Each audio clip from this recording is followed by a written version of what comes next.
Մեծարգո պարոն վարչապետ, հարգելի գործընկերներ, մինչ հարցս տալը ուզում եմ նաև քանի որ առաջինը հարցն ուղղել հնարավորություն ունեցա, շնորհակալություն եմ ցանկանում հայտնել խաղաղության պայմանագրի գործընթացը այս փուլին բերելու համար, որովհետև ակնհայտ է, որ 30 տարիների դժվար պատմություն ունեցող երկու պետությունների համար վերջին 1 տարում երկու հիմնարար փաստաթղթերի շուրջ կոնսենսուսի գալը շատ մեծ նվաճում է եւ ինձ մոտ տպավորություն է ստեղծվել, որ որոշ աղմուկի մեջ թերագնահատվել է այն ձեռքբերումը, որը Հայաստանի Հանրապետությունը իր դիվանագիտական ջանքերով հասել է,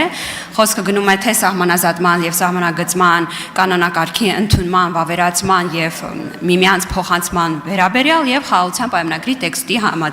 շուրջ համաձայնության գալու եւ այս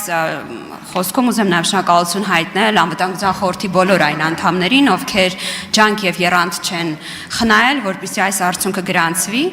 Իսկ հարցս մասնավորապես վերաբերում է 3 տեղի ունեցած խոսակցությանը, պարոն վարչապետ, ձեր եւ պետքարտուղարի Միացյալ Նահանգների պետքարտուղարի միջև, որտեղ որ ամերիկյան կողմի հայտարարության մեջ նաեւ երևաց այն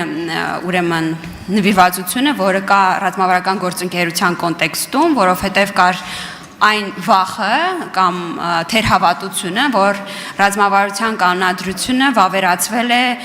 հեռացող վարչակազմի հետ եւ այն կարող է նույնչափ կարեւոր չլինել նոր ընտրված վարչակազմի համար։ 3 տեղի ունեցել հեռախոսազրույցը, եթե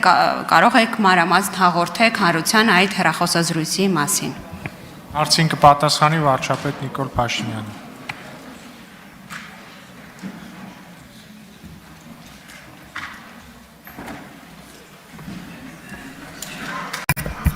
Շնորհակալ եմ Տիկին Ղազարյան հարցի համար։ Ներողություն։ Հեռախոսազրույցի ըստ էության առաջին արձանագրումը մեր երկրների միջև ռազմավարական գործընկերության նկատմամբ վերաբերմունքի հետաքրքրության վերահաստատումներ եւ արձանագրումը, որ այդ օրակարգը շարունակում է նույնքան հրատապ լինել գործող վարչակազմի համար Միացյալ Նահանգների եւ մեր դեպքում էլ բնականաբար այդ նույն արձանագրումը կար եւ իհարկե երկրորդ հատվածը կամ թեման խոսակցության տարածաշրջանային իրավիճակն է եղել եւ մասնավորապես խաղաղության գործընթացը եւ Միացյալ Նահանգների պետքարտուղարը նույնպես այդ արձանագրումը արեց, որ կարևոր փուլ է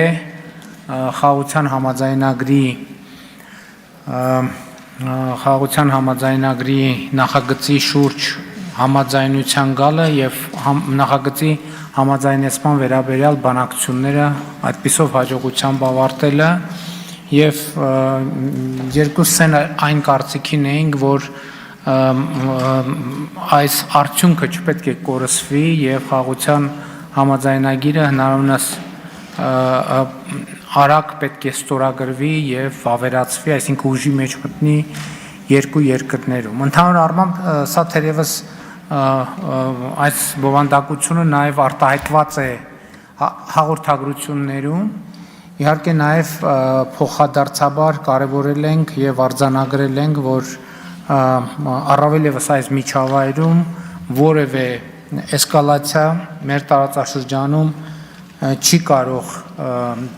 կարող տեղի ունենալ եւ պայմանավորվել ենք, որ